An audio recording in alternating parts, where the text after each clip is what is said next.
you're going to try and help Courtney to get an annulment? She's of age, Charles. She can do what she likes. No, she's not the one I'm concerned about. Now answer the question.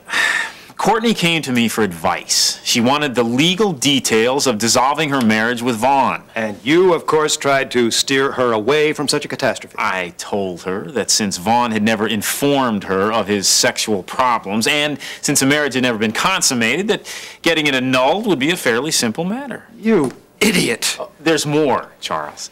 Are you on Preston's payroll or mine? I'm going to tell you one more time, counselor. My seat on the Carpenter Board depends on this marriage, and I want it just as soon as possible. Don't you see that any legal proceedings will just prolong everything? Come on, Charles, listen to me. I have everything under control.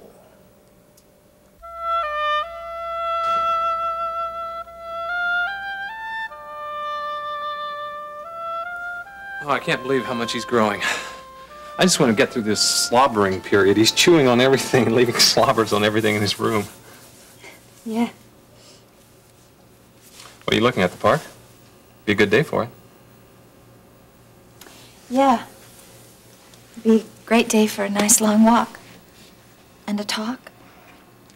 You didn't feel much like talking over breakfast. Wrong. I wanted to. Ben, please tell me you know what's bothering me. Because if you don't, it's going to make it twice as hard.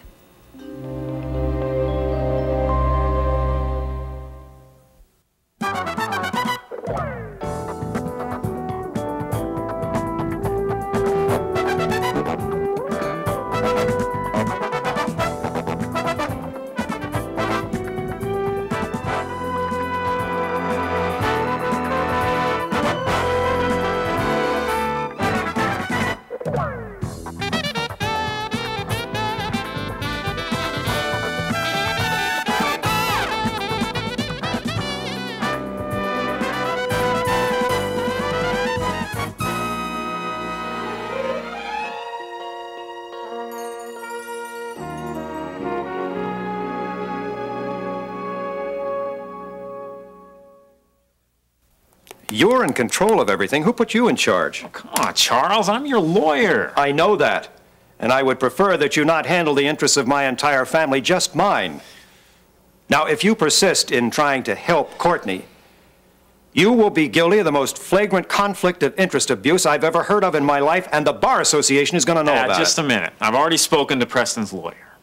You have? That's right. I talked to him earlier this morning before I finalized the details with the soon-to-be ex, Mrs. Sumner. And? Well, Preston's lawyer told me that Preston plans to delegate his seat on the board of Carpenter Shipping to you no matter what happens with his daughter's marriage.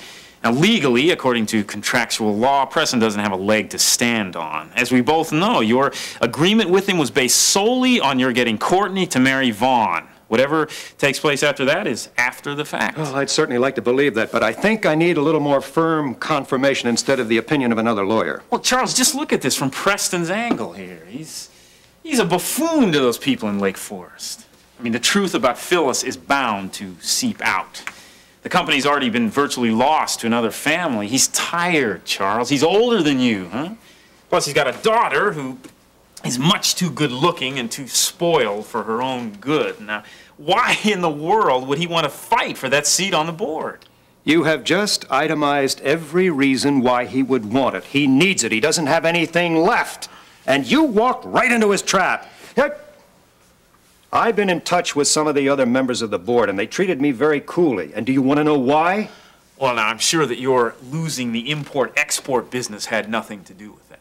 Now, let's not get into personal history here. He is trying to influence the board members against me. Oh, he's going to let Courtney go through with the annulment, all right. And then after that, then starts all this legal mumbo-jumbo business. He's going to buy time trying to convince that board that I'm unsuitable for this position. Oh, come on, Charles. This is just corporate paranoia. No, it isn't. It's corporate manipulation. Oh, he'll concede the position to me, all right, but only after he's rendered it totally ineffective. He's priming them against me, I tell you. I know he is. And you certainly haven't been any help either. And while we're on the subject of your services, you may consider the percentage settlement as your severance pay. All right, now you can stop right there, Charles. This is such a touching martyrdom. I hate to ruin it with the facts. 1, Courtney came to me. Now, if you had preferred, I could have sent her on to another lawyer who would have handled this shoe-in case, and then you would be without your teletype of instant information that you're getting right now. 2, there is no divorce settlement, not that I didn't push for one. And 3, when the Sumners in Lake Forest find out what Courtney has done to Vaughn, Preston will become persona non grata, a pariah. I mean, they'll probably hang him in effigy from the lights at Comiskey Park. Not that that means that they'll welcome you with open arms, I might add, but you will definitely be the preferred candidate for the seat on the board. Now listen, Charles, I hear my fair share of accusations, and some of them I can't defend, but don't ever accuse me of walking into a trap. That's one thing I would never do. Really? I think I'd like to hear Ben Martin's opinion on that. Well, I certainly hope what you say is true, but I've got to check it out first. Wait a minute, Charles. What are you planning to... What is this smile? Are you relieved? That, my dear cousin, is an understatement. Okay, what about Peter? I hope this was not his idea. Well, we had discussed. And what do you mean, you hope? As you might remember, I happen to be experienced in dissolving marriages. And I've learned from my experience that marriages are seldom resolved in this kind of way. This is an annulment I'm talking about, Miriam. There was no marriage. Okay, I'm sorry. I just don't see it that way, and I'm really sorry if Peter does. Yeah, well, he doesn't. And you know why? I think maybe I do, because you made a vow to Vaughn. Even if he misled you about his capabilities, okay, still, his feelings are no less real. No, now that is all wrong. See, Peter just didn't have the guts to push for this sort of thing. He didn't want to take any responsibility. But now that it's done, I know he'll be very happy. Courtney, honey, I think you're wrong. You know, this wasn't a very easy decision. I just wanted to thank you for all of your support. Okay, wait a minute. No, Courtney, wait, don't go.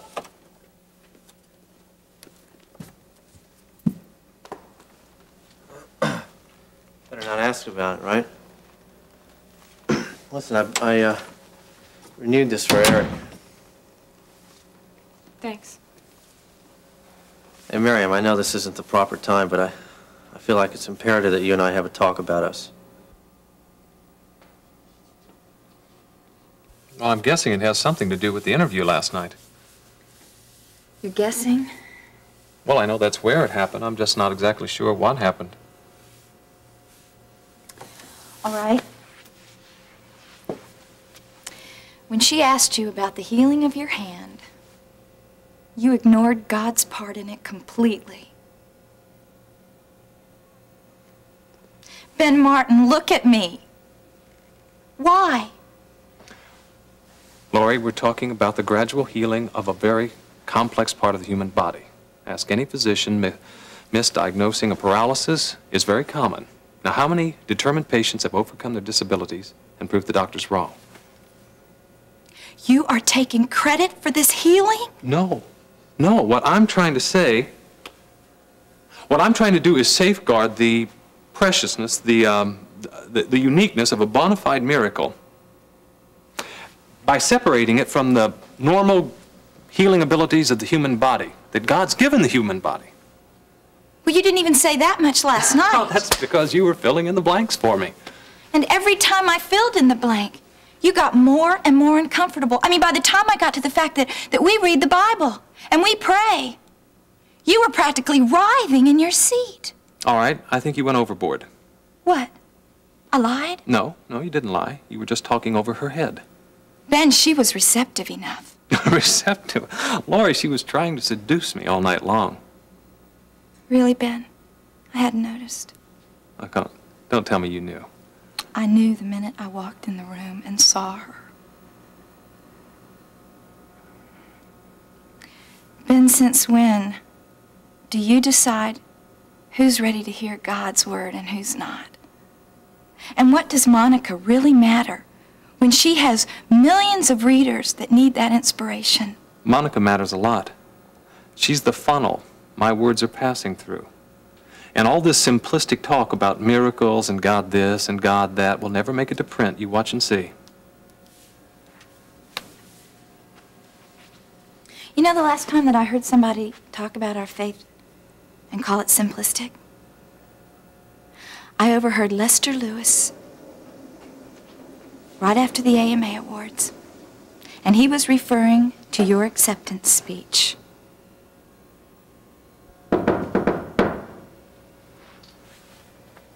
I think you'd better get that.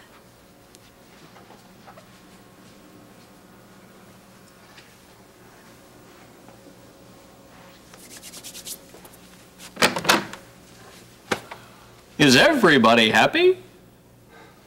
It's such a gorgeous spring day. You might find this jacket's a bit too warm. Courtney once remarked that this was her favorite jacket, Mrs. Lucas. Oh, that's who you're going to see, is it, Courtney? Mrs. Lucas, you're a servant, not a secretary. But to be honest with you, yes, I'm going to see Courtney. I have something to tell Courtney that will shed new light on our marriage. Good. The relationship could use a new light. Oh, Courtney, your husband Courtney. was just coming to see you. He has Mrs. something Lucas. important. I'm leaving. Coming to see me already, Vaughn? Well, yes, but I guess now is as good a time as any to talk. Talk? Oh, I'd say shout is a better word. I missed you. Oh, that's all you have to say? Oh, no, no. Actually, I have a lot to say, Courtney. I've been up all night, sort of putting it in an order, but, well, now that you're here, I'm sort of confused. Wait a minute. What do you mean, all night? I mean, I'm talking about losing every possible self-delusion and pretension that I've ever had to show you how much you mean to me, Courtney. You, haven't had any visitors today, have you? No. All right, Vaughn, save it. Trust me. Wait a minute, where are you going? Look, Vaughn, don't even try to talk to me until after you've... I'll get in. Courtney, wait a minute. Come on, you've asked for honesty on a number of occasions. Please, you owe it to me to listen. Ah, you're leaving so soon, Courtney. Vaughn, let go of me. Where are you running from, Courtney? Yes? Is there a Vaughn H. Sumner here? Yes, I'm Vaughn Sumner. I'm serving you with these papers.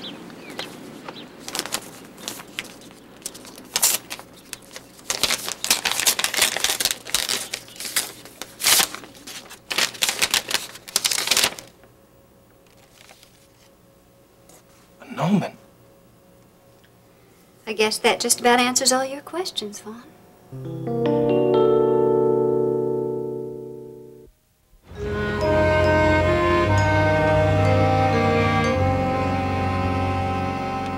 Somehow, I don't think everybody's happy. Agreed. Let's just leave it at that. Well, I'd come back later, but I've got to work this afternoon, so I'll just make this brief. Now that I think about it, you might not be in the best of moods to hear this. What's wrong now? Your nurse at the clinic, Lucille Figgins, had decided to have a facelift at my most capable hands, thanks to my most persuasive encouragement. Really? Mm-hmm. Would she mind you telling me this? Probably, but it might not matter, because as it stands now, she won't be getting one. Thanks to Dave Phillips. I don't follow. Well, after calming Lucille's worries, I did verbal battle with Dave at the clinic. He didn't know about Lucille's plans. As he performed his own verbal incisions upon the Bedford Institute, its practices, reliability, not to mention its personnel. Lucille overheard and changed her mind. Ben, like, I just wanted you to know. I mean, that's all. Maybe a word from you. Offer some encouragement. Who knows, she might change her mind. All right, a word with Lucille. And after that, when the time's right, a word with Dave. Okay.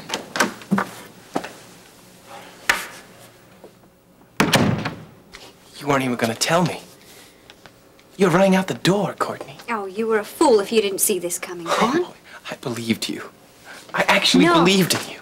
You believed in your lies and the power that they had over people. Oh, and how much longer am I going to have to apologize? Hey, I'm not looking for any more apologies, Vaughn. Oh, and those pretensions and delusions that you were going to drop, you might as well hang on to them because I think you're going to need them by the time I'm through. What happened to you, Courtney? We had talked. You said you would try. Try. But I told you that I couldn't become the woman you needed to make you the man you should be. I told you that. But you insisted. You kept on begging for more time when there was no more time. I'm 20 years old, and I refuse to sacrifice my life to a man who's done nothing but lie to me from the beginning. So, now you know how it feels. I've known how it felt all my life. Oh, no, you didn't, because you had me. I was your shield against all that. And what did I have, Vaughn? I had nothing. I had a boy who was as empty of passion as he is of ability. Oh, come on. Are you going to use the shock of that to satisfy your conscience, Courtney? No shock, Vaughn. Relief. Like the man said, you've got 30 days to respond, and I know you won't contest it. Because if you did, your impudence would be front-page news in Lake Forest. So do us both a favor. Get it over with real soon.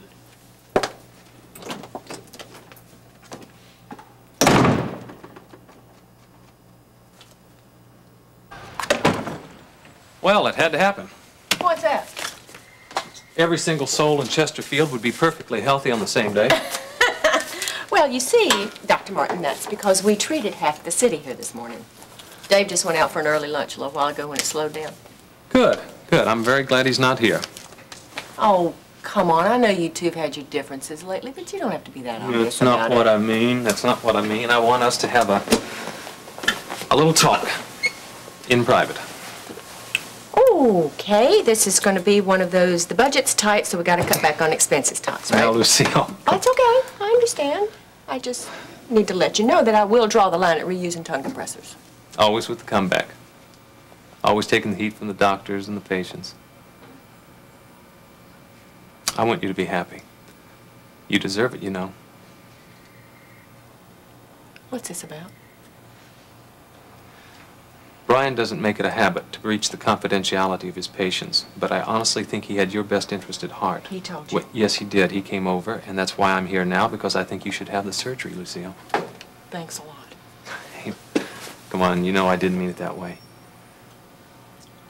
What you overheard Dave say to Brian was prejudiced and an unqualified judgment against the Bedford Institute.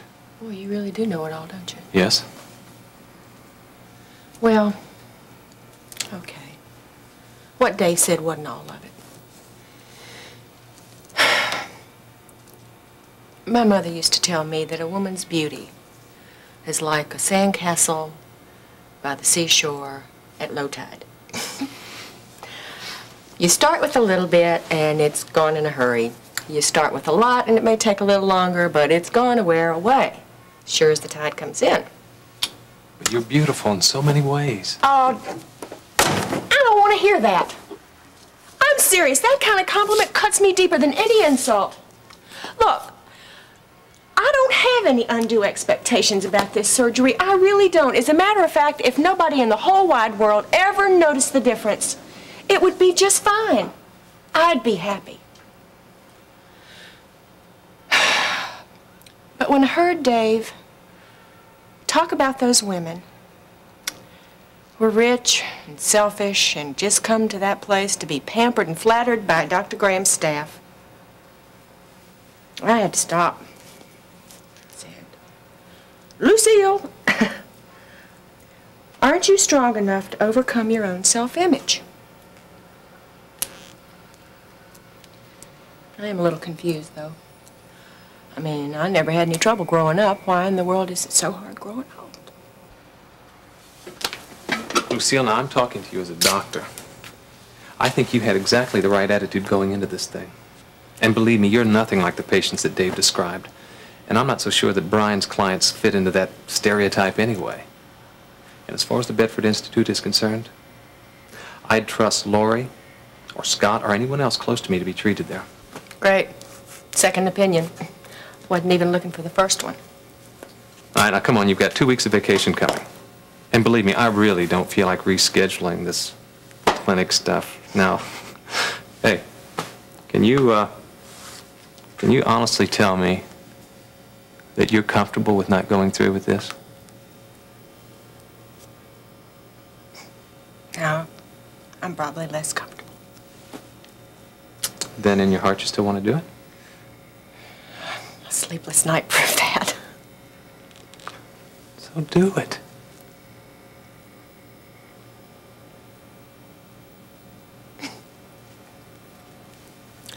Okay, I will.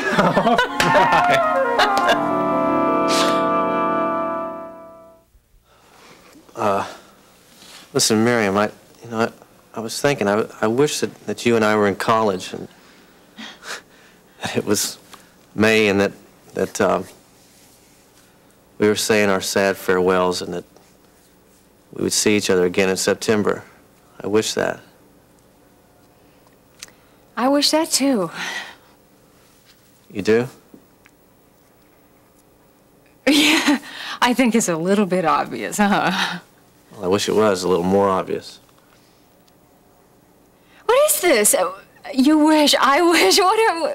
We're not I know. kids. We're much too old for that, aren't we? Yes, we are. Listen, Miriam.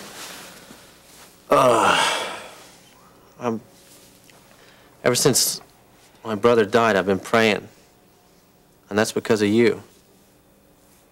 Well, that's nice. I do appreciate hearing No, that. you don't understand what I'm trying to say.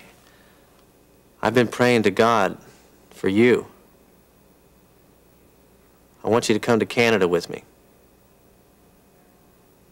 Will you marry me?